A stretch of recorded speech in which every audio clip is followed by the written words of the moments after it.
Om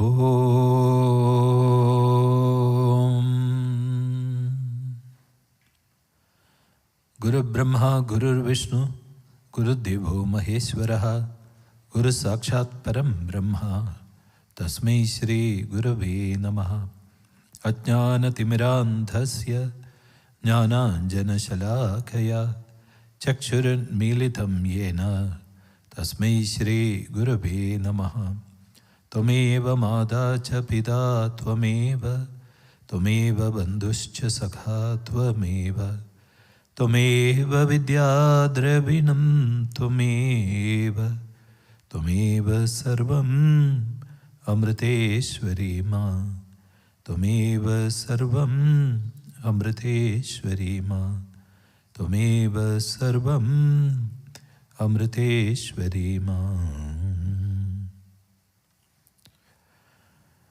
Om Amriteshwari Namah. Let's begin with a short meditation. Kindly sit straight and make sure your vertebral column, your spinal column is erect. Slowly close your eyes.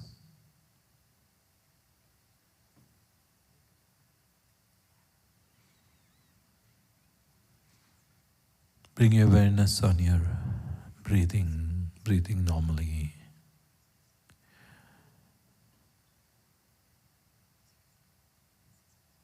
But fully aware of each and every inhalation and exhalation.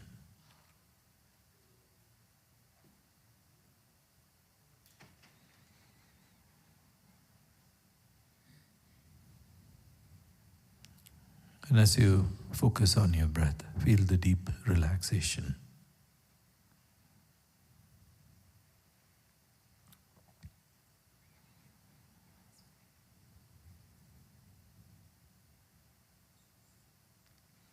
Now we'll chant Om 3 times, and as we chant Om, kindly imagine the sound coming from your navel area and visualize the sound going upwards through your spine, cleansing your body, your mind, the atmosphere around you. Now kindly take a deep breath.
Feel the reverberations of Om through each and every particle of your body and your being.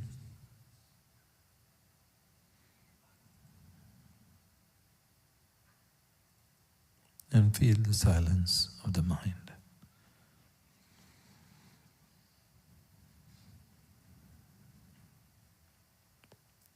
Now slowly bring back your awareness into your breathing normally again.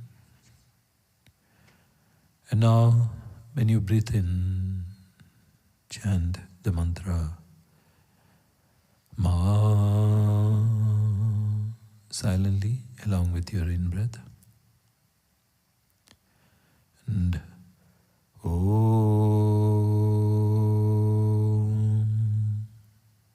with your out-breath. So chant Ma.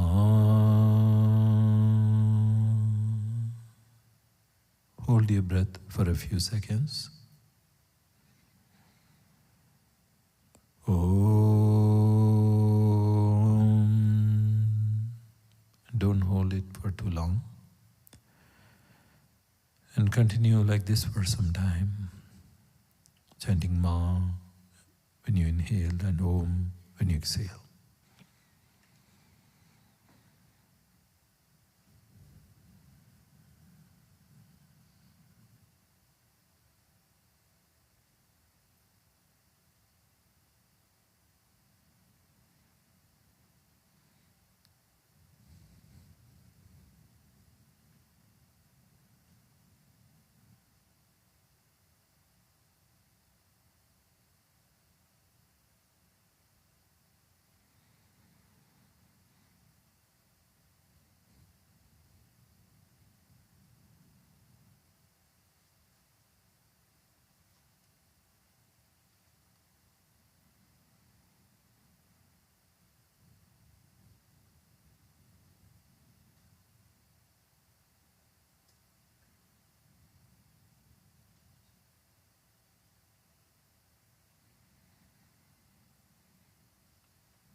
Slowly and slowly, the vibrations of Ma and Om become more and more subtle. You can just feel their vibrations inside. When you breathe in and out,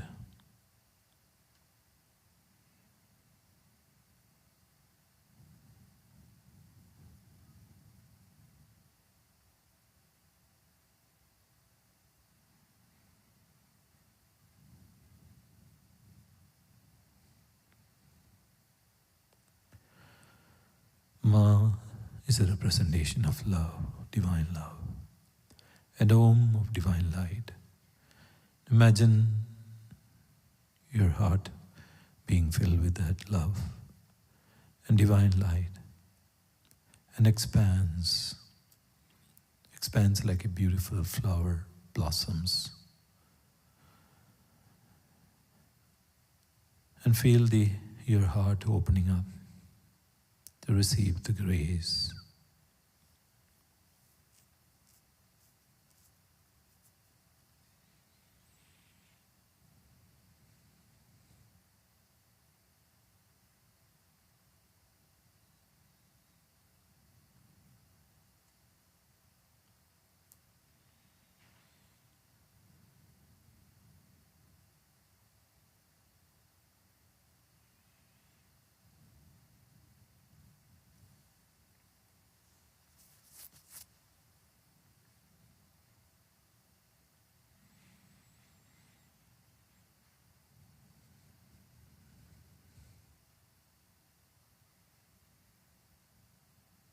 And before we conclude, let's pray for the peace and welfare of all the beings in this world by chanting the mantra Loka Samasta Sukhino Bhavantu 9 times. And as you chant the mantra, imagine a ray of light going out from your heart to all the beings, just like the rays of the sun. And as the light falls on them, imagine they become more loving, more peaceful,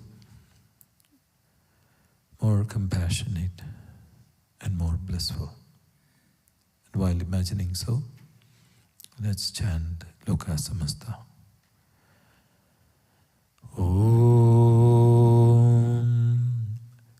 Loka Samasta Sukhino Bhavantu. Loka Samasta Sukhino Bhavantu. Loka Samasta Sukhino Bhavantu. Loka Samasta Sukhino Bhavantu. Loka Samasta Sukhino Bhavantu. Loka Samasta Sukhino Bhavantu. Loka Samasta Sukhino Bhavantu. Loka Samasta Sukhino Bhavantu. Loka Samasta Sukhino Bhavantu. Om Shanti Shanti Shanti. Om Shri Gurubhyo Namaha. Harihi Om.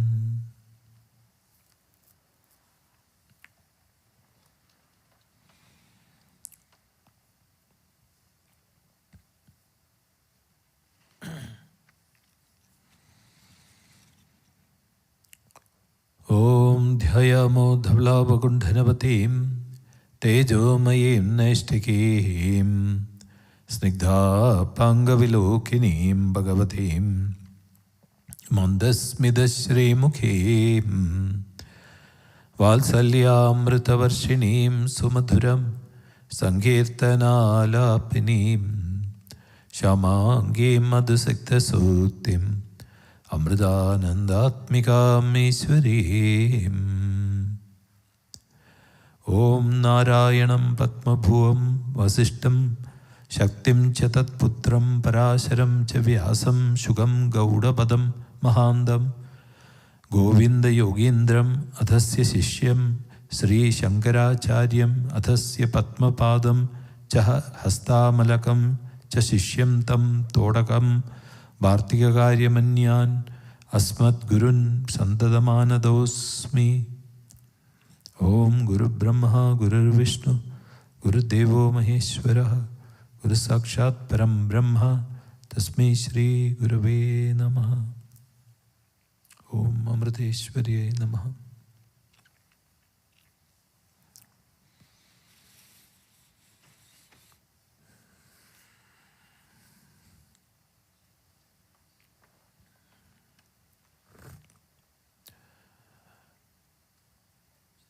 This week, especially yesterday and today, we have been celebrating the Shrivaratri, the festival of Shrivaratri.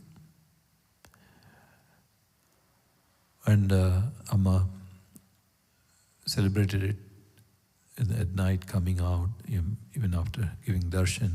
She came around 11 o'clock and sat through the whole program until 1:30 or in the morning.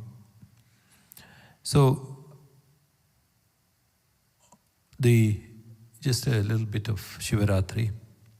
Shiva Ratri means night, and the night of Lord Shiva is Shrivaratri. And during this festival, the ceremonies mainly take place at night. And it is said that Lord Shiva was married to Parvati Devi on this day. And most of the people observe a strict fast on this day, and some devotees do not even take a sip of water.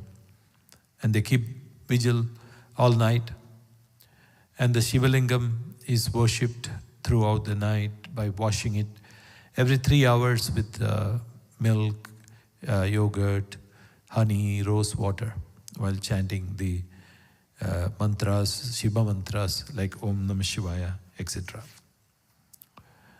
And, offering the bilva or the bael leaves are also very sacred.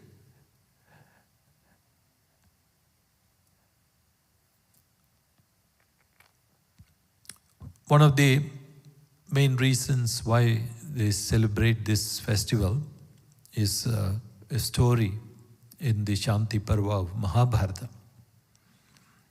And Bhishma, the grandsire, while he was resting on the bed of arrows and discoursing about dharma, refers to the observance of Shrivaratri by King Chitrabhanu.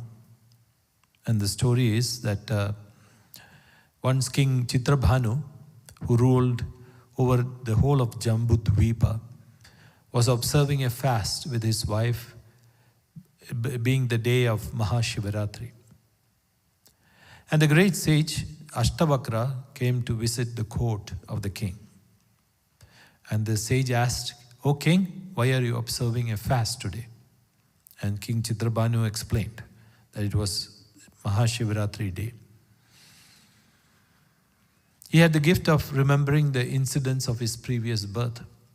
So the king said to the sage that in my past birth I was a hunter in Varanasi, and my name was Suswara, and my livelihood was to kill and sell birds and animals.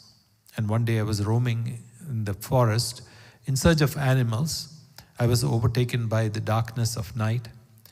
Unable to return home, I climbed upon a tree for shelter, and it happened to be a bael tree. I did not know about that until the next morning. I bundled it up and tied it to the branch on the tree. And I was tormented by hunger and thirst, so I kept awake throughout the night. I shed profuse tears when I thought about my poor wife and children who were starving and anxiously waiting my return. And to pass away the time, I engaged myself in plucking the bael leaves and dropping them down onto the ground. And the day dawned, and I returned home and sold the deer. I brought some food for myself and for my family. I was about to break my fast when a stranger came to me begging for food. I served him first and then took my food. And at the time of death, I saw two messengers of Lord Shiva. They were sent down to conduct my soul to the abode of Lord Shiva.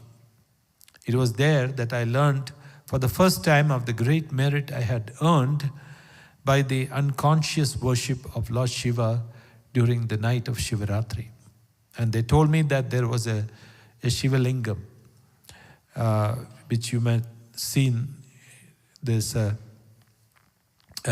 made of stone at the bottom of the tree, and the leaves I dropped fell on that lingam. And my tears, which I had shed out of pure sorrow for my family, fell on the lingam and washed it. And I had fasted all day and all night. And thus I unconsciously worshipped the Lord.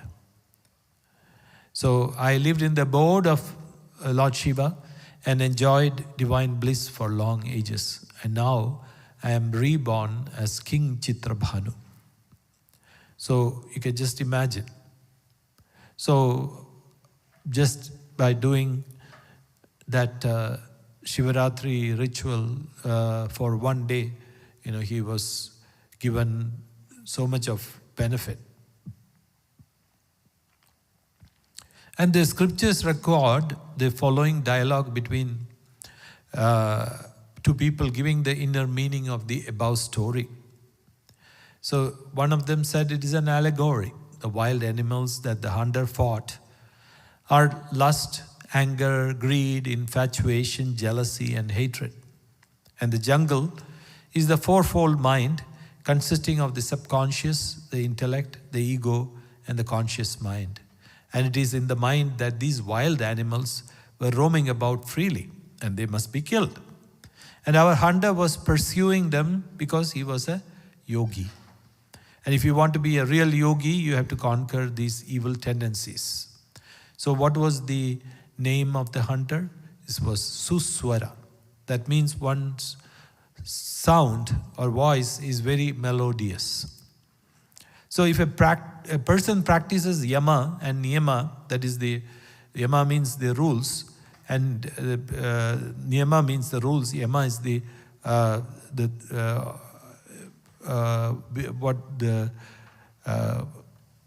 things that we have to follow, and is ever conquering his evil tendencies. He will develop certain external marks of a yogi. The first mark are the lightness of the body, health, steadiness, clearness of countenance, and a pleasant voice. So he was given the name Suswara, means one who has a pleasant voice. And where was he born? In Varanasi. And now the yogis call the Ajna Chakra, that is the midpoint between the eyebrows, as Varanasi. So it is regarded that the meeting place of the three nerves, that is the Ida, Pingala, and the Sushumna, is in Varanasi, that is in the third eye. And that helps him to conquer his desires and evil qualities like anger and so on. And it is there he gets the vision of divine light. So the other person says, his friend says, oh, that's very interesting, but how do you explain his climbing upon the Bael tree and all the other details of worship? So if you have seen a Bael tree, the Bael leaf has 3 leaves on one stalk. So the 3 leaves can represent the 3 nadis, or the nerve endings, or the nerve forces of the nerves, which is Ida, Pingala, and Sushumna. Or it can be the 3 gunas, that is Sattva, Rajas, and Tamas. And the climbing of the tree is meant to represent the ascension of the Kundalini Shakti, the serpentine power, from the lowest nerve center, that is called the Mooladhara, to the Ajna Chakra.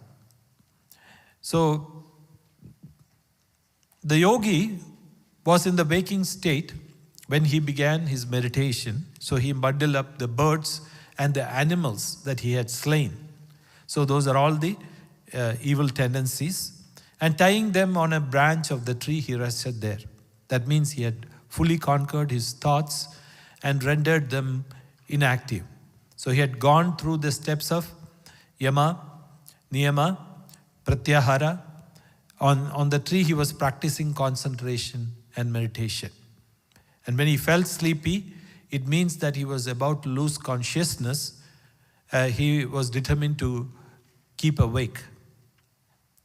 So that, why does he weep for his wife and children? So it's none other, his wife and children are none other than the world. So one who seeks the grace of God must become an embodiment of love. So he must have an all-embracing sympathy.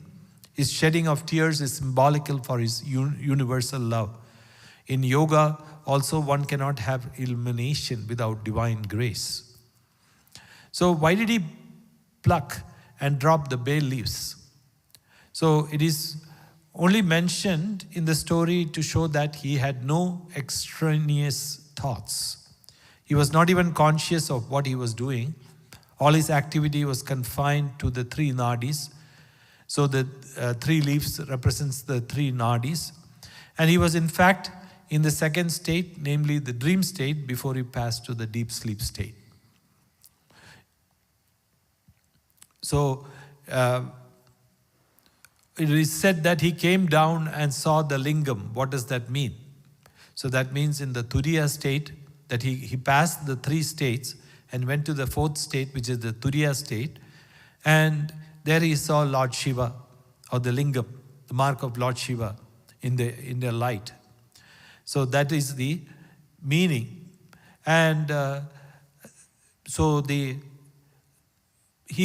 then the story continues, right? He goes home and he feeds a stranger. So the stranger is none other than the hunter himself transformed into a new person. The food was the likes and dislikes which he had killed the previous night, and he did not consume the whole of it. It still remained. That's why he was born. So there was a still little bit of karma left. So that's why he was born as King Chitrabhanu. So this is the inner meaning of that beautiful story, why Shrivaratri is celebrated. And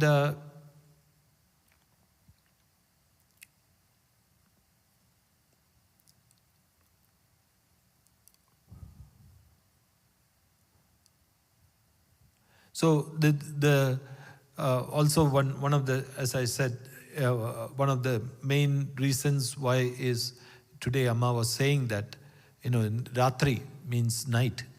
And what happens in night, dark night? You can't see anything.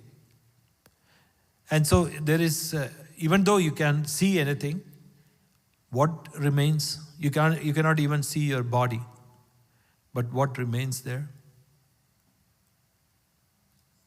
It's awareness. The awareness that you still, even though you cannot see your body or you cannot see the objects around you, the awareness exists that you are there. So that awareness factor is what is represented by the night, and Amma beautifully represented. When that pure awareness is there, then there is no division. You don't see the multiplicity of this world. Only in the sunlight can you see the different objects. In dark night, you don't see. It's a abheda buddhi or drishti. That is a vision where there is no multiplicity. So Amma is saying that by the Shrivaratri, that's the aim, the goal that we have to reach. So where we have to reach is that state of awareness where we don't see multiplicity but just God or the supreme consciousness in each and everything. So, we have so many festivals, right? In India, one of the things is that there are 365 days in a year, and there are 465 festivals. So every half a day is a festival day. And during most of the festivals, what happens is, there are a lot of things to eat. They prepare a lot of food, this thing, that thing, in the name of God. And they're saying that, feeding God, God wants this. And God likes only those things that I like. So I want to feed God whatever I like, so that I can eat the prasad. So, but only in Shrivaratri, what happens is there is fasting. So that, which means, Lord Shiva was a renunciate, right? And he was wearing like the tiger skin, and which shows renunciation. Tiger skin is nothing but, so the animalistic tendencies is under his control. So which also shows his renunciation. And he's smeared with ash. And so ash represents the end. When our body is burnt, what remains is nothing but the ash. So it's a reminder for us to understand that in the end, all that will remain is just a handful of ash. So that's Amma sings, Oripidi Charamai Tirunna Manujani Povudangeni every day. So that means, oh human being, you who becomes a handful of ash, where are you going? And what are you achieving? So that's the beautiful song. And so this is the representation also of why Lord Shiva is wearing ash all the time. And he's a supreme yogin because he's completely detached. And Parvati, then you can say that Parvati, Amma was saying that he's married to Parvati. That means it's the Shakti. So one, there is the Shiva aspect, which is immovable, but the other one is the creative aspect, that is Shakti. So it is to show the creative aspect. So he's both in the world and out of the world. He's also the supreme consciousness which does not affect or is not being affected by any of these things, and yet he is the creation. So both the creator and the creation. So when we think about Lord Shiva, so that's why one of the things that comes is about renunciation. So when the main slogan that of Amma's ashram, Dayamritananda is Tyage Naige Amritatvamanashuhu. That is one reaches to the self-realization through renunciation alone. So renouncing all the things, including our body, is the path to the supreme realization. So this is the main aspect of Shrivaratri. So why do we do this? So that we realize that we are not the body, we are not the mind, but the supreme consciousness. When we were young, also we had the celebration of Shrivaratri. So what we did was we were asked or told by our parents that we should not sleep during the whole night. So we were given some concession being children or young adults. So they were just giving a kind of a chocolate saying that, okay, you can drink but don't eat. So you don't eat the whole night and the previous day, from the morning onwards. But you can drink. So we used to drink a lot of coffee and tea to keep ourselves awake. And then the next thing that we did was we had, in India, we had the movie theaters. had like 5 different showing times. Usually they have like 3 only. So there is a matinee, the first show and the second show, so which ends around 12:30. But then they have another one which starts at 1:30 to 4, then 4 to, then 5 to 8. There's another one. So we all used to go and sit and watch different movies going from one theater to another. But we were, scientifically or technically we were awake. So that's not how you celebrate. And so we have to understand these celebrations are nothing but spiritual practices that we have to do every once in a while, cleansing the body, the mind, and the intellect, and removing. That's why he says the hunter, they're hunting all the wild animals. So removing the impurities of the mind, and that means removing the thoughts. And so by doing so, that we definitely will have the vision of Lord Shiva. That is the goal of Shrivaratri. So coming back to our Srimad Bhagavatam, which we were discussing. So he's saying the same thing about detachment.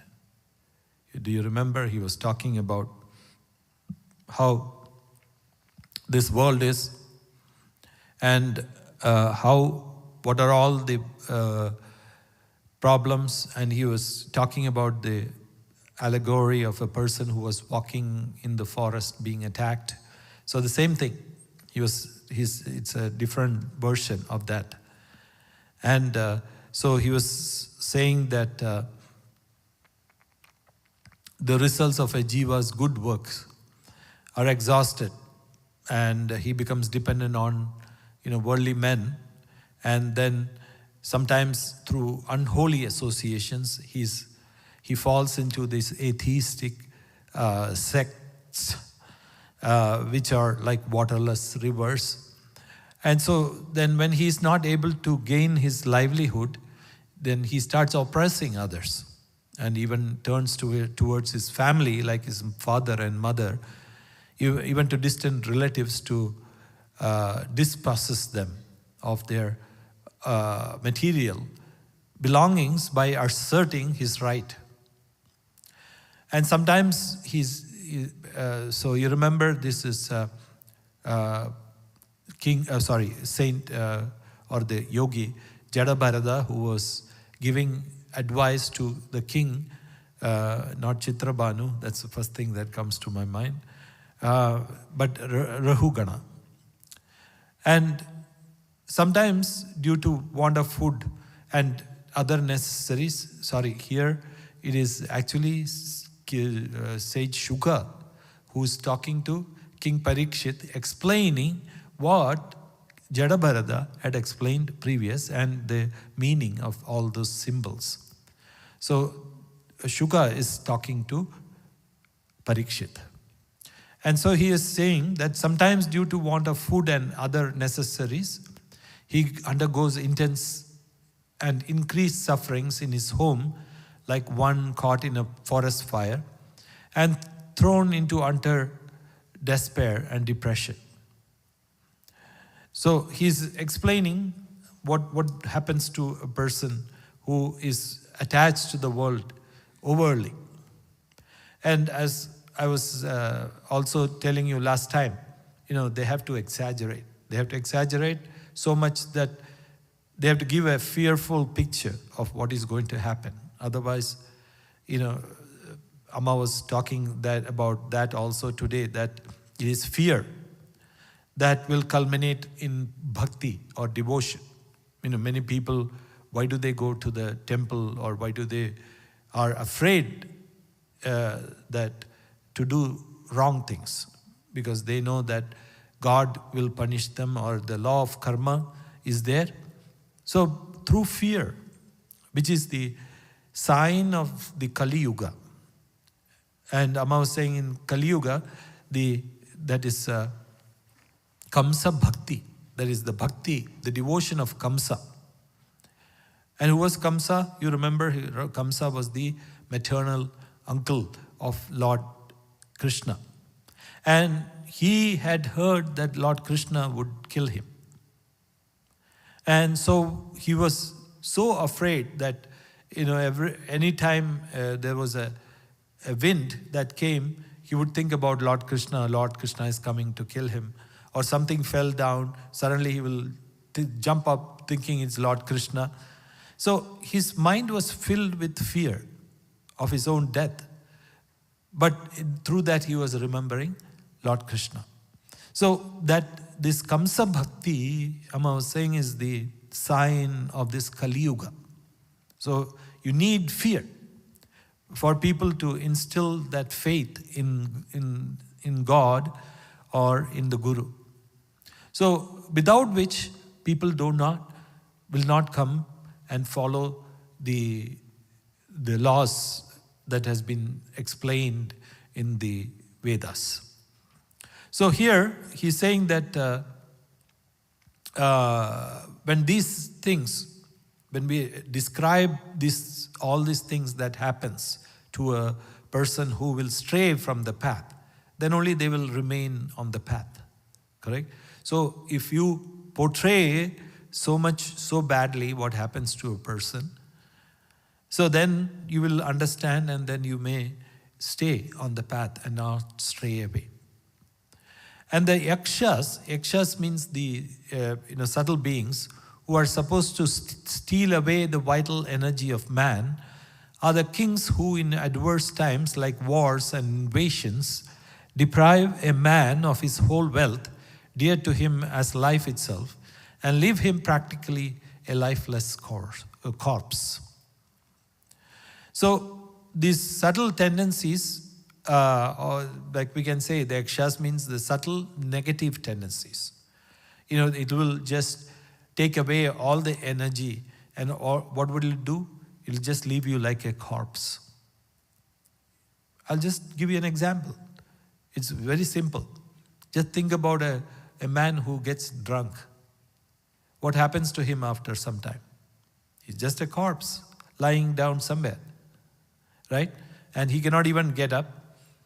All he's doing is just lying down there, and the next morning only he realizes where he is. So this is what happens when the energy is sucked out. And sometimes he enters into the realms of fancy and think of the days of his ancestors like father and grandfather, and seems to get some relaxation as in a dream experience. And the mountains he tries to cross is the performance of the various rites and duties he has to accomplish in the household life. Like one trying to cross over a mountain, he gets hurt and exhausted by walking over stones and thorns, and finally gives up all efforts and quietly sits in a place in utter frustration. So he's trying to do all his duties, but he cannot. Then he's frustrated. Then he sits quietly.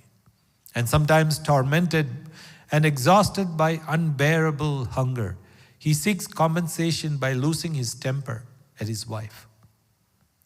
So he can, translate that into the husband also. So what happens? So he takes it on his wife or his children, the near and dear ones, when he is tormented by unbearable hunger or other negative emotions.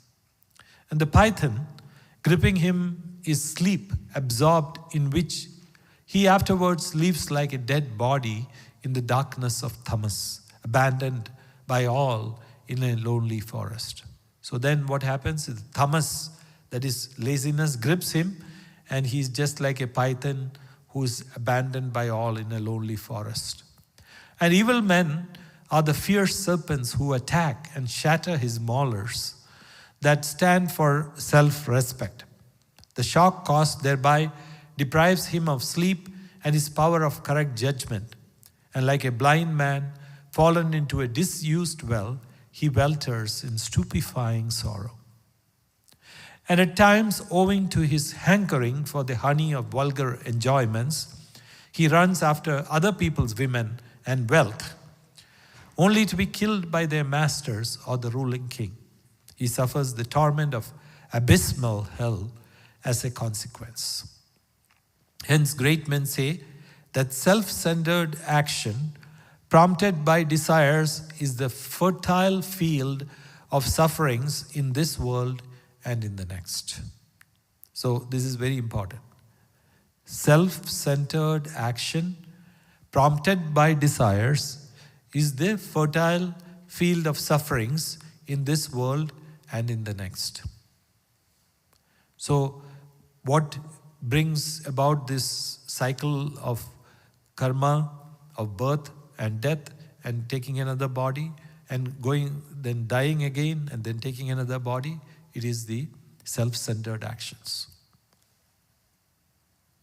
So there is a beautiful story to illustrate what to do to get out of this. Actually, Adi Shankaracharya tells this story. Once a man went to a doctor, Ayurvedic doctor, and he had severe stomachache.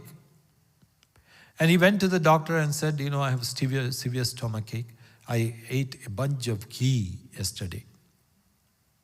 And so I'm having severe stomachache today. So the doctor said, okay, I'll go and bring you something. So when he came back, he had a bottle of ghee also in his hand. And he gave this to the man. And he said, look, this is also ghee. And I had my stomachache because I drank ghee yesterday. So the doctor said, that's true. But this ghee is different. Why? It has medicines in it. So when you drink the ghee which is medicated, then what happens? All your ailments disappear.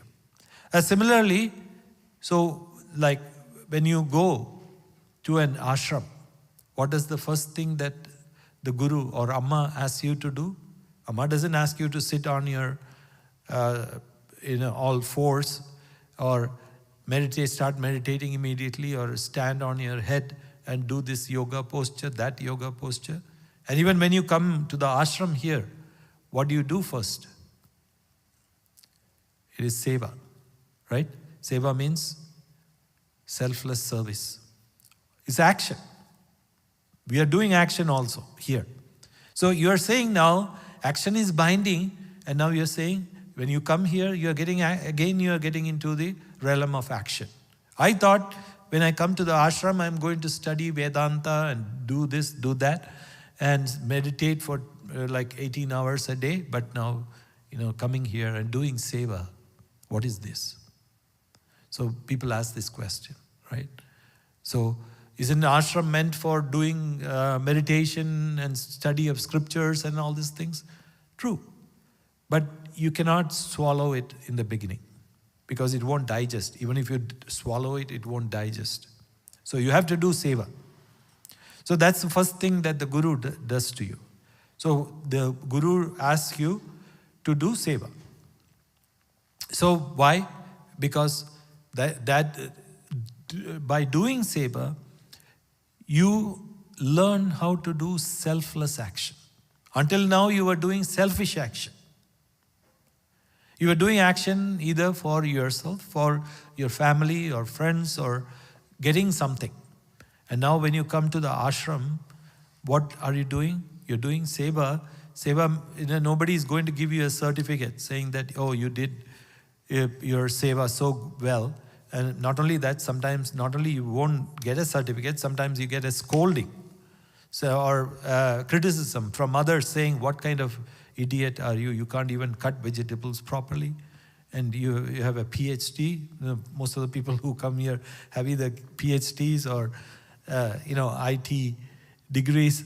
And they can't cut vegetable properly, so you get scolded and reprimanded for things. So what happens is, you have to understand, it is for detaching from the fact that either the seva is done very well by you, or you're such a good sevite, and all these things. So you don't get a certificate, you don't get any recognition for that. Why? Because then only it becomes selfless. So if you have to learn, that's why you have to go to an ashram. Even some people ask this question, like when I go and do this homeless shelter, or I go to a group where they do all kinds of good things. So isn't that a good thing to do? Yeah, of course.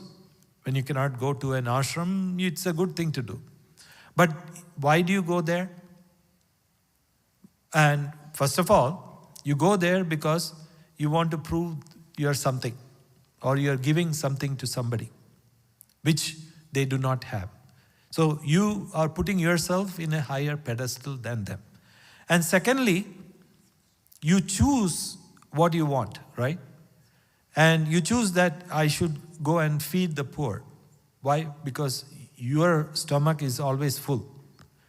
And you don't care. And all you have to do is just go there and do it. And suppose the person or the coordinator of this homeless shelter is a nasty person. What will you do? You'll do all the service for about 2 days, and after third day you'll say goodbye and leave. In the ashram you cannot do that. So why? Because Amma is there. You go and complain to Amma, that person is not good, this person is not good. She'll put to another department where the person is even worse than the first one. And make you endure through it. Why? You have to learn selflessness. There should not be any attachment.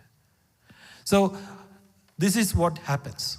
So this is how you escape from the wheel of birth and death, by doing selfless action. Again and again, they emphasize in all the scriptures.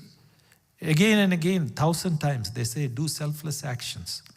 And even when you do your actions, daily actions, remembering Lord, you remember he was saying service of the Guru is the greatest selfless act. So even every action that you do in your world selflessly, thinking that, you are offering it to Amma. How do you do your, like brushing the teeth selflessly? Or bathing selflessly? Correct? These are all the daily things that you do.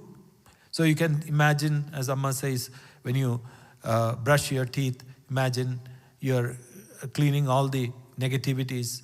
And when you are bathing yourself, think about pouring the abhishekam or the milk or honey on your Ishta Devata or your beloved deity. So things like that slowly transform, at least chant your mantra. So chant your mantra and, become aware. So one of the things is become aware that, you should not take a long bath, just short bath. So you are sacrificing your pleasure, even a little bit, for others. So you're preserving water. So there is a sacrifice there. So everything now turns into, from a selfish, highly motivated action to a selfless action. And thereby, that's how you get out of this wheel. There is no other way. So that's what he is saying. And perhaps he is now free from the trammels of poverty because of some wealth that has come to him. Immediately one Devadatta. Devadatta means he's giving a name. Let's say Paul. Paul robs him of that, and Vishnu Datta, that is a Peter, in turn deprives Paul of it. So Paul comes and grabs the wealth from this person. So what happens? Then Peter comes and robs Paul. So thus the wealth flies from one hand to another unendingly. and sometimes unable to protect himself from various natural visitations like storm, cold, etc., and from sufferings originating in mental and psychical disturbances, he loses himself in the sorrow of worrying thoughts that have no end. So this is another problem. Many of you must have seen, or some of you must have felt it. Like when people go into a deep depression, what happens? What do you mean by depression? It's the worrying thought. Like, it's a recurring thought that I'm worried, I'm worried, I'm worried. And they cannot get out of it. So that's what happens. It's like an abyss, a deep abyss where you're just going down and down and down. You cannot pull yourself up. Why? Because there is so many reasons associated with it. So it is because of the karma that which you had done in the past. And sometimes in the course of financial dealings with others, man tries to deceive his opposite numbers of at least a little of their wealth, leading thereby to mutual hatred and quarrel. And in this path of samsara, the world, there are, besides the above, innumerable other travails and hindrances like joy, sorrow, attachments, aversion, fear, pride, heedlessness, mental derangement, sorrow, infatuation, greed, jealousy, insult, hunger, thirst, diseases, worries, birth, old age, and death. And sometimes the ignorant jiva, caught in the embrace of the creeper-like arms of a woman who is nothing but the embodiment of the Lord's deluding power, which is the Maya, becomes devoid of discriminative power. He is in mad pursuit of a home to live in with her. There he becomes completely taken up with the sweet words and loving relationship of the inhabitants of that home, namely wife, sons, daughters, etc., and sink deep into the dense depth of ignorance. So I don't have to explain all these things. And man becomes conscious of the relentless movement of the Lord's destructive wheel of time when he notices before his very eyes its irresistible movement, embracing a period extending from a moment to the Dviparadha and swallowing up all creatures from a blade of grass to Brahma through the stages of birth, childhood, youth, old age, and death. And though frightened by it, he does not go for the shelter to the Supreme Lord Mahavishnu, the Lord of all yajnas and the holder of the wheel of time, but discarding him, seeks shelter in false deities preached by atheistic and heretical teachers resembling deceptive cranes, crows, and vultures, deities, and teachings that have no sanction of the authentic scriptures like the Vedas, and traditions that are the mere concoctions of heretics. So he's saying, when man goes through this, all these things, in one sense, he's aware that about the destructive wheel of time. Time always moves forward, doesn't go back, right? And even if we want to regain time, we cannot. So it is, in one sense, like when we are born, we are counting the number of days to death. So when you say it's my first birthday, you already have become so close to death by one more year. So when you say birthday, that's why Amma says birthday means your death day also. So you're approaching death. And we go, and he's saying that the time swallows up all creatures. So Dviparadha means, like time is in relation to Brahma's life. Is computed as follows according to the Puranas. So I'm just giving you a quick glimpse. Don't worry about it. So Dviparada, Means, so in the Puranas, 360 human years is 1 year of the celestials, 1 Deva. And 12,000 Deva years is 1 Chatur Yuga, which comprises of the 4, that is Krita, Treta, Dwapara and Kali. Or Krita is also known as Satya, which will become like 4,320,000 human years. So that is 1 Chatur Yuga. And 2,000 Chatur Yugas. So think about this. So 4 million multiplied by 2,000. That is about almost like 9 million human years is 1 day of Brahma, the creator. And 300 such days of Brahma is 1 year of Brahma. And 50 years of Brahma is 1 Parardha. And 2 Parardhas is the lifespan of Brahma, which is equal to 3110400000000. That is 311 and 40 billion human years. And after that Pralaya, which is equal to the duration of 2 Parardhas. So this is what is. Dviparardha means 2 Parardhas. Dvi means 2. Parardhas take place, and at its end, a new cycle of creation starts with a new Brahma as its head. So the time required for a cycle of Srishti, that is creation, and Pralaya, that is the big flood, comprising 4 Parardhas. So that is 4 Parardhas you can understand. So that is about 12,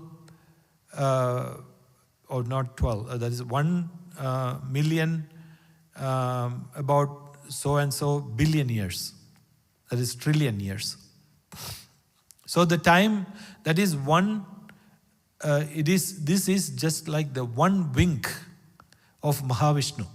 When Mahavishnu winks once, like so many billion or trillion years of human life is gone.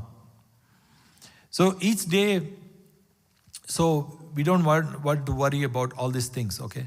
So I'm just telling you what it means. So 1 Parardha, Dviparardha means. So the time, when you say about 1 moment, from a moment to a Dviparardha, means the cycle of the Kali Yuga, Dwapara, Treta and Krita, that is Satya Yuga. So this is this time. You think about this period of time. And so he says the Jiva, the being, goes through the stages of birth, childhood, youth, old age and death. But though it is frightened by death, it does not remember Lord Mahavishnu. But what do? They go to false deities, and they go to the teachers, fake teachers, and they're saying like cranes and crows, and but they do not adhere to the Vedas, the authentic scriptures. And when they realize that they have been totally misled by these self-deluded heretics, they resort to the community of holy men. Soon their way of life, consisting in the performance of all scripture-ordained duties like Upanayana means the holy thread, and the rest as an offering unto the Lord, ceases to please them, and then they associate with groups of vulgar folks who, being devoid of Vedic purificatory observances and disciplines, live the life of monkeys, with sex enjoyments and family care as the sole concern. And there, unrestrained by any scriptural injunctions and guided by instincts alone, persons of such a pitiable outlook spend their life in vulgar enjoyments. And at times, like a monkey on the branch of a tree, A worldly-minded man lives merrily in the home, which is only a place of vulgar enjoyments, and spends his days in extreme attachment for his wife and children in sexual frivolities. Caught in the way of samsara, he is now frightened by the sight of the elephant of death and falls into the dark mountain cavern of disease. Unable to stand physical inclemencies like heat and cold, as well as mental worries and psychical unrest, he is subject to utter misery. Bent on making money, he acquires some wealth through business, transactions with others, adopting even unfair means. When all his wealth is exhausted, he is in great need of the necessaries like home, food, clothing. He tries to get these from others through deception.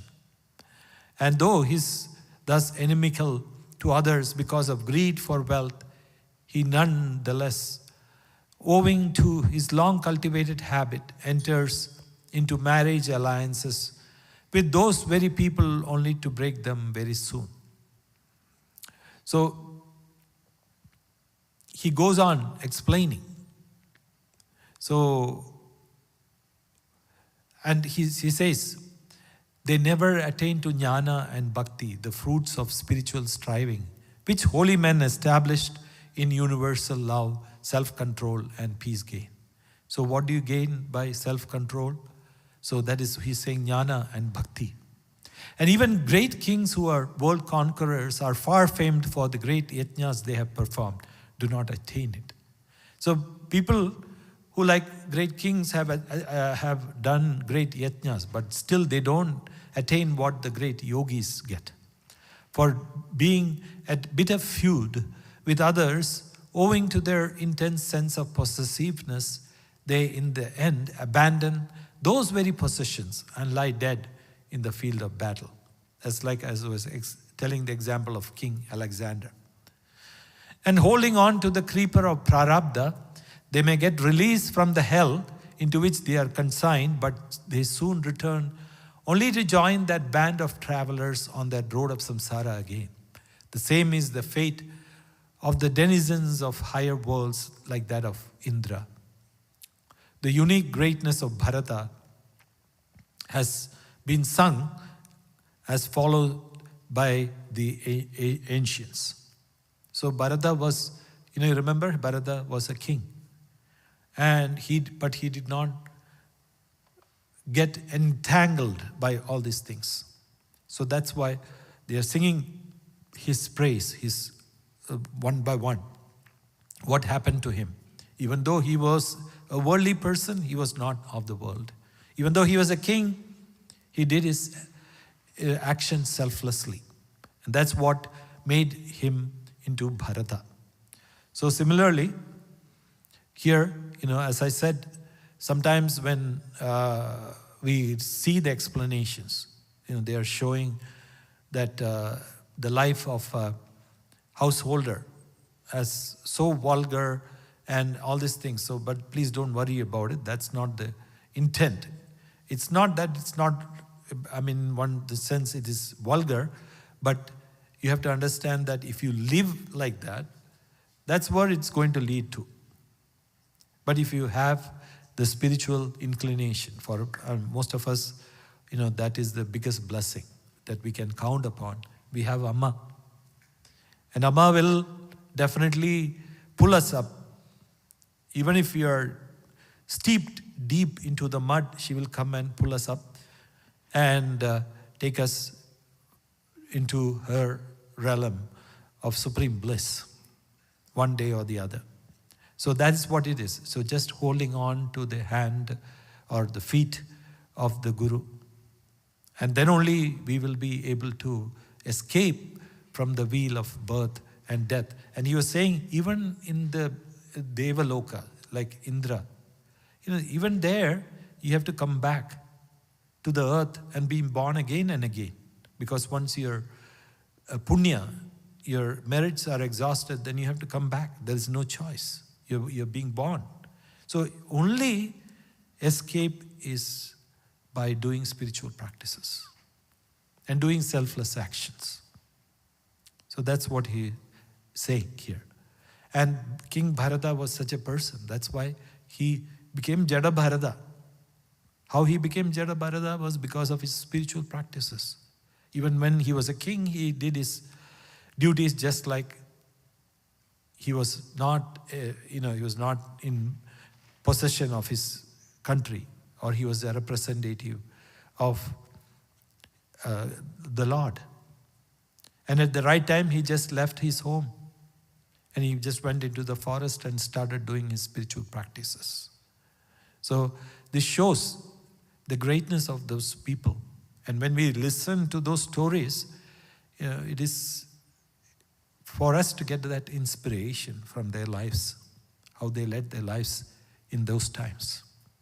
And as many people, especially in India, they will tell you when you are young or when you are visiting ashrams, they will say, oh, why do you want to go now?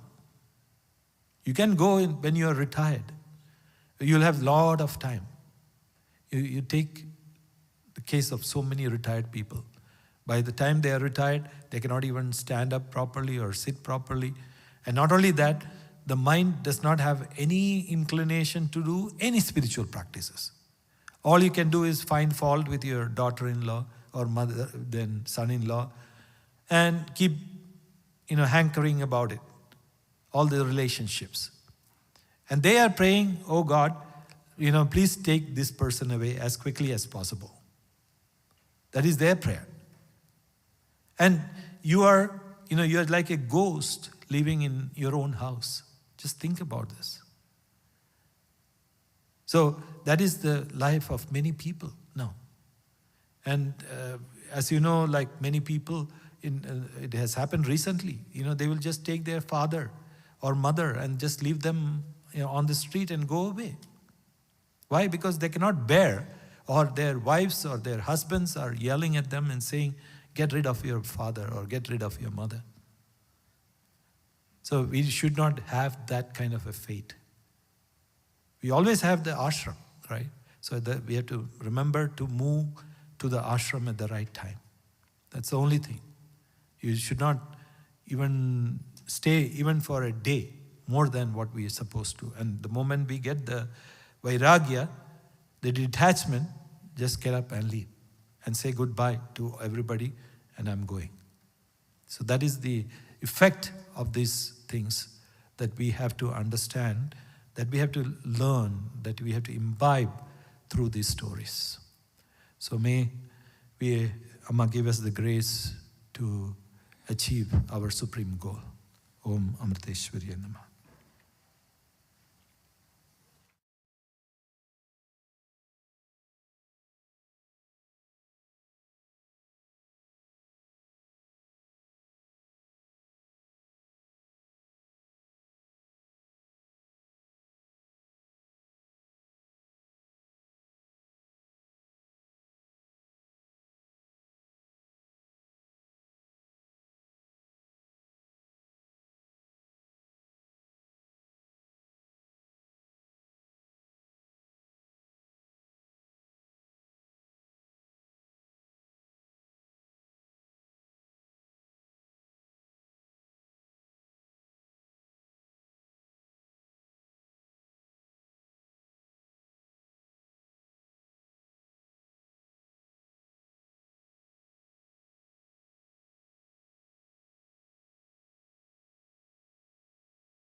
त्रिलोकमातृरूपिणि त्रिलोचने त्रिवर्गदे महेशि मङ्गलात्मिके अनुज्ञनृत्यलोलुपे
त्रिरूपिणी त्रिलोचने त्रिवर्गदे महेशी मङ्गलात्मिके मनोज्ञनृत्यलोलुभे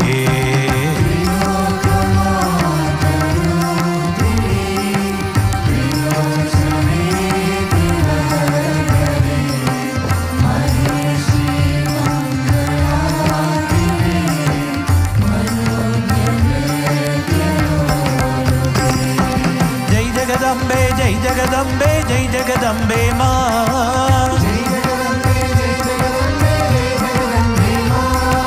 जय जगदम्बे जय जगदम्बे जय जगदम्बे माँ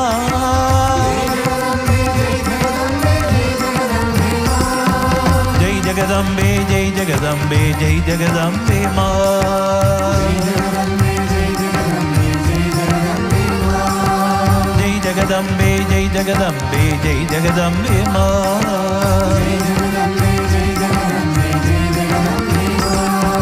जय जगदम्बे जय जगदम्बे जय जगदम्बे माँ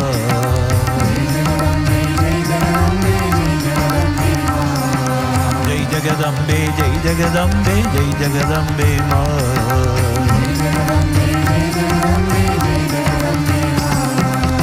जगदम्बे जय जगदम्बे जय जगदम्बे माँ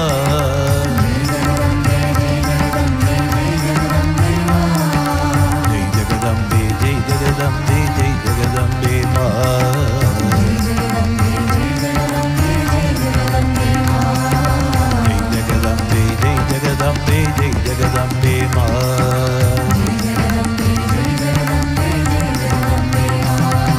जय जगदम्बे जय जगदम्बे जय जगदम्बे माँ जय जगदम्बे जय जगदम्बे जय जगदम्बे माँ जय जगदम्बे जय जगदम्बे जय जगदम्बे माँ जय जगदम्बे जय जगदम्बे जय जगदम्बे माँ जय जगदम्बे जय जगदम्बे जय जगदम्बे माँ जय जगदम्बे जय जगदम्बे जय जगदम्बे माँ जय जगदम्बे जय जगदम्बे जय जगदम्बे माँ जय जगदम्बे जय जगदम्बे जय जगदम्बे माँ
दया करो तुम गणेश हमको निहारो करुणा से सुबुद्धि दे दो विपत्ति हर लो तुम्हें सहारा हो दया करो तुम गणेश हमको निहारो करुणा से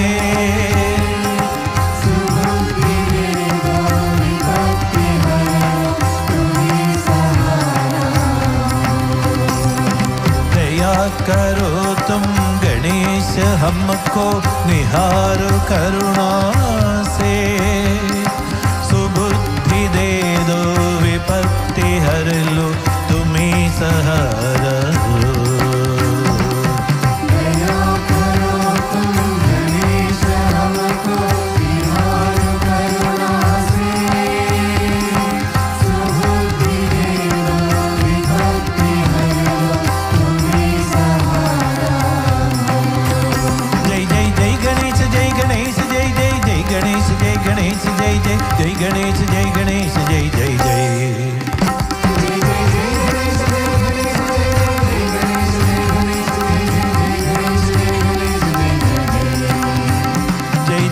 गणेश जय गणेश जय जय जय गणेश जय गणेश जय जय जय गणेश जय गणेश जय जय जय।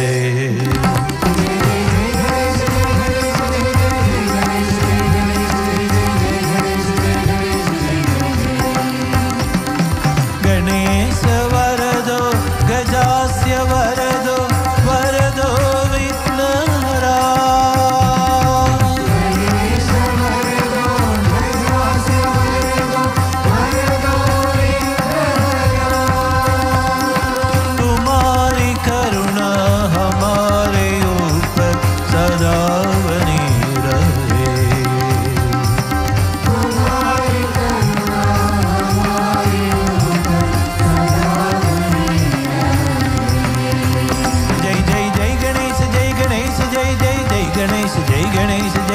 जय गणेश जय गणेश जय जय जय।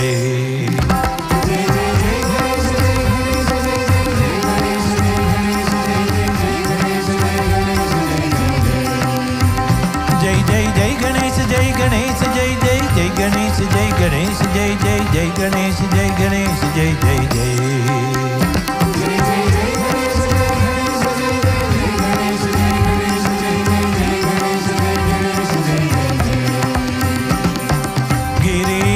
नंदिनी सुपुत्र हो तुम भक्तों के वरदाता।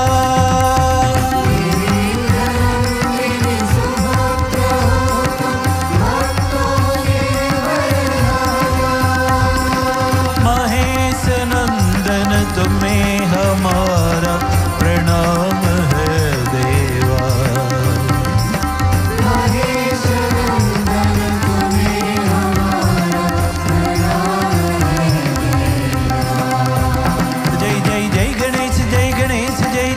गणेश जय गणेश जय जय जय गणेश जय गणेश जय जय जय।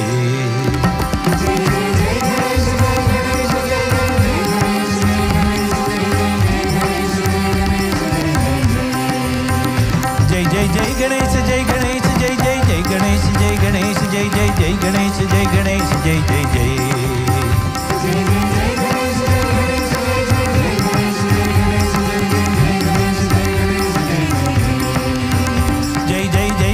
जय गणेश जय जय जय गणेश जय जय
Bulanadhare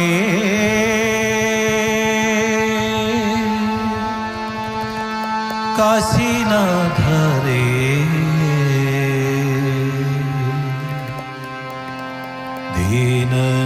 Dinanagutu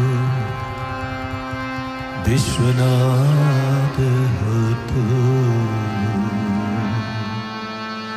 Parvatinada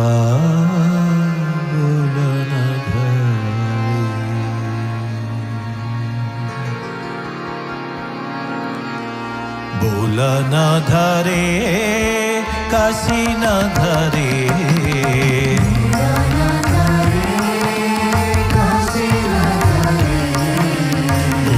Bulanadhare Kasinadhare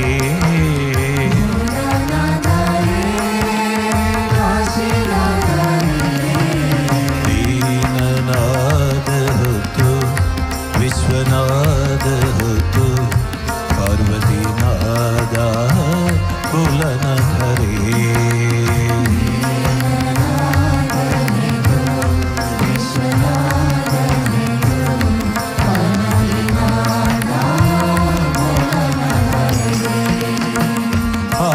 Adinadhare Anandadadare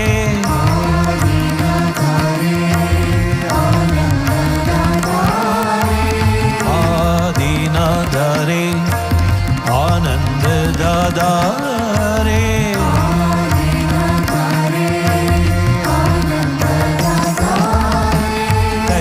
Kailasanadhare Jnanapradadare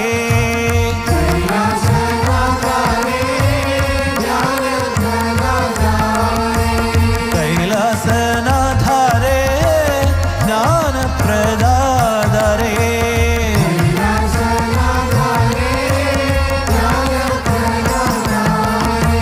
Nattana Sundara Damaruganadhare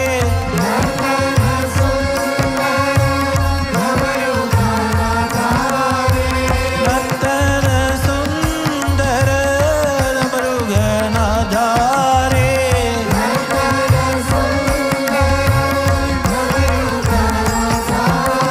Raksha karo mere Shanti pradadare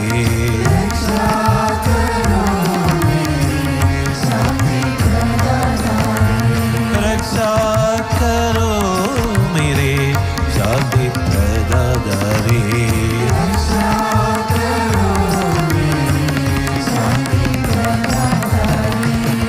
Bulanadhare Kasinadhare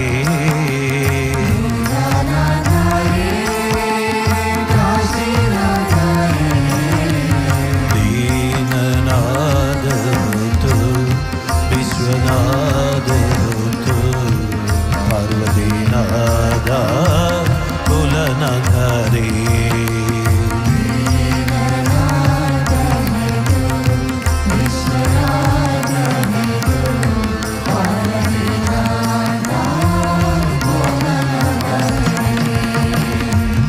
Trisuladhari re Trinetrathari re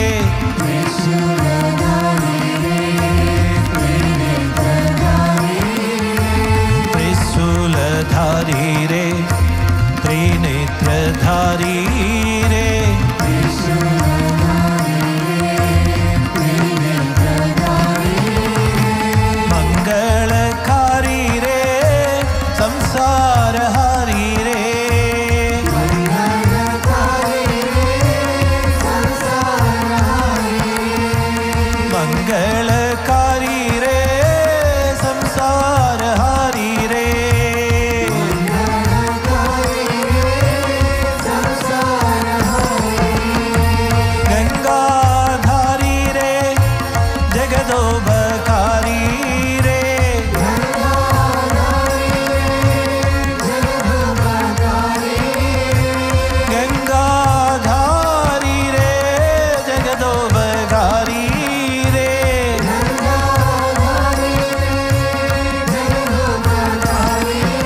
दर्शनंदो मेरे जगदोधारी रे।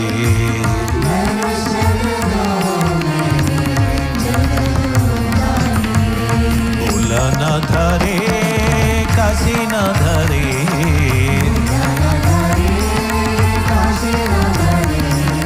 भोला न धरे काशी न धरे।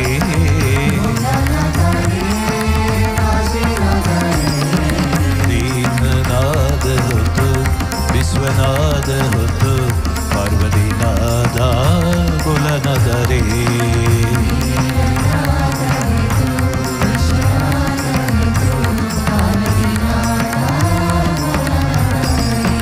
पार्वती नादा भोला न धरे।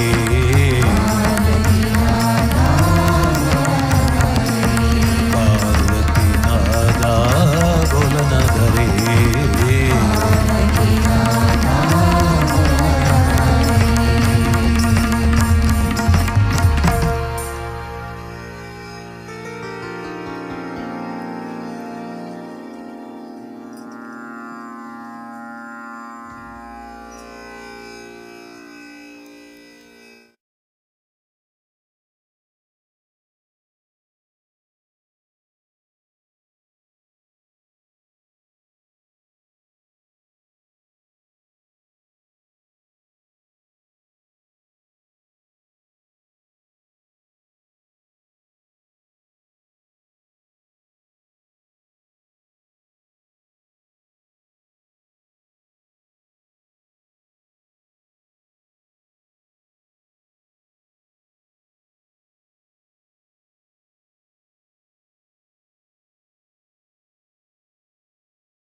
बोलो बोलो सब मिल बोलो ओम नमः शिवाय। बोलो बोलो सब मिल बोलो ओम नमः शिवाय। बोलो बोलो सब मिल बोलो ओम नमः शिवाय। बोलो बोलो सब मिल बोलो ओम नमः शिवाय। ओम नमः शिवाय ओम नमः शिवाय। ओम नमः शिवाय ओम नमः शिवाय। ओम नमः शिवाय ओम नमः शिवाय।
Shivaya. Bolo bolo sabbe bolo Om Namah Shivaya. Om Namah Shivaya. Om Namah Shivaya. Om Namah Shivaya. Om Namah Shivaya. Om Namah Shivaya. Om Namah Shivaya. Om Namah Shivaya. Om Namah Shivaya. झूठ जड़ा में गंगा धारी, झूठ जड़ा में गंगा धारी, झूठ जड़ा में गंगा धारी, झूठ जड़ा में गंगा धारी, त्रिशूल धारी डमरू बजावे, त्रिशूलधारी डमरू बजावे, त्रिशूल धारी डमरू बजावे, त्रिशूलधारी डमरू बजावे, डम डम डम डम डमरू बजे, डमरू बजे, डम डम डम डम डमरू बजे, डम डम डम डम डमरू बजे, गूंज उठाओ नमः शिवाय, गूंज उठाओ नमः शिवाय, ओम नमः शिवाय,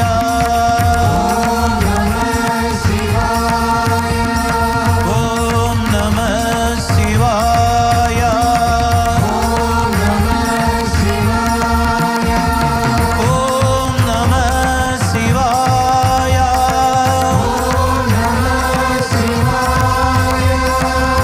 ओम नमः शिवाय, हरि ओम नमः शिवाय, हरि ओम नमः शिवाय,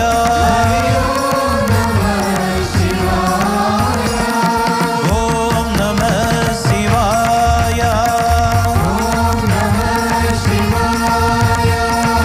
ओम नमः शिवाय,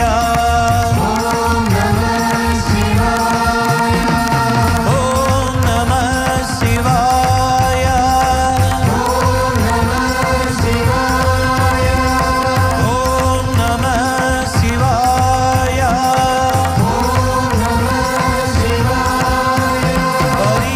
ओम नमः शिवाय, ओम नमः शिवाय, हरि ओम नमः शिवाय, हरि ओम नमः शिवाय, हरि ओम नमः शिवाय,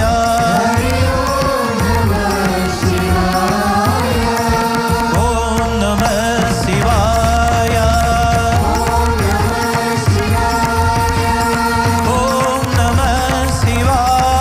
नमः शिवाय, ओम नमः शिवाय,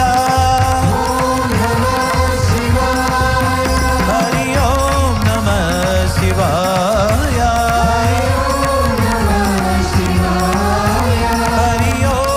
नमः शिवाय,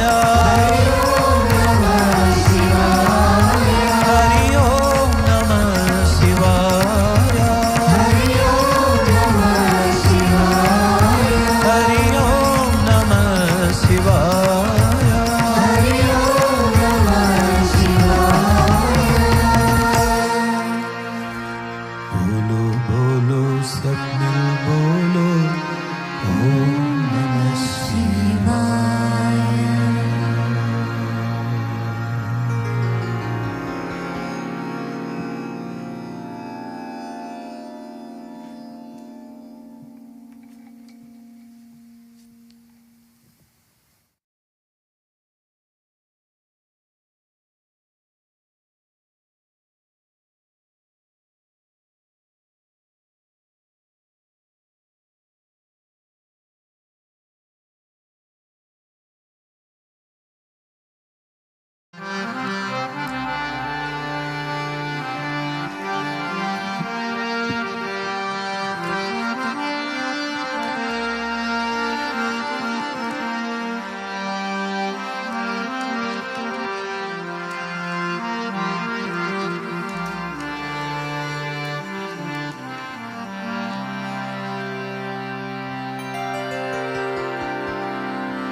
अमृतेश्वरी मङ्गलम्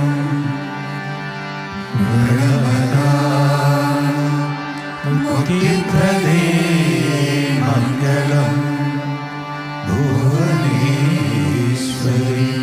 मङ्गलम् सुकृतिना एकाश्रये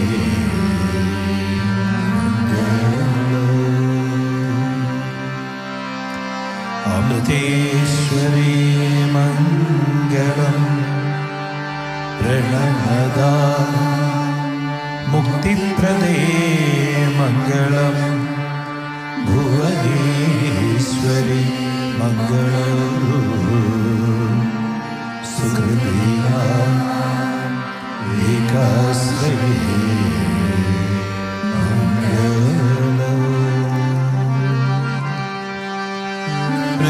हृदयेश्वरी मङ्गलम् हृदिलसत्तेजोर्मयी मङ्गलम् मृदुभाषिणी मङ्गलम् विजयदा प्रेमाकृते मङ्गलम् विजयदा प्रेमाकृते मङ्गलम् विजयदा प्रेमाकृते मङ्गलम्।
अमृतानंदमयी माता अमृतानंदमयी माता अमृतानंदमयी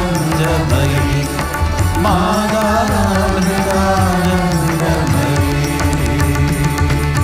ओम जय जय जगज्जननी वंदे अमृतानंदमयी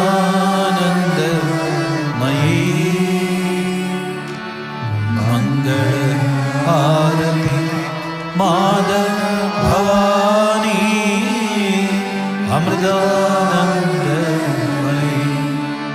माता अमृतानंदमयी माता अमृतानंदमयी।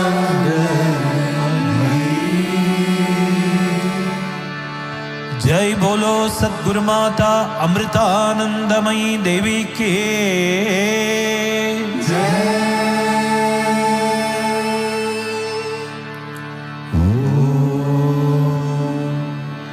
असतो मा सद्गमय तमसो मा ज्योतिर्गमय मृत्योर्मा अमृतं गमय। ओम शांति शांति शांति। ओम लोकाः समस्ताः सुखिनो भवन्तु लोकाः समस्ताः सुखिनो भवन्तु लोकाः समस्ताः सुखिनो भवन्तु। ओम शांति शांति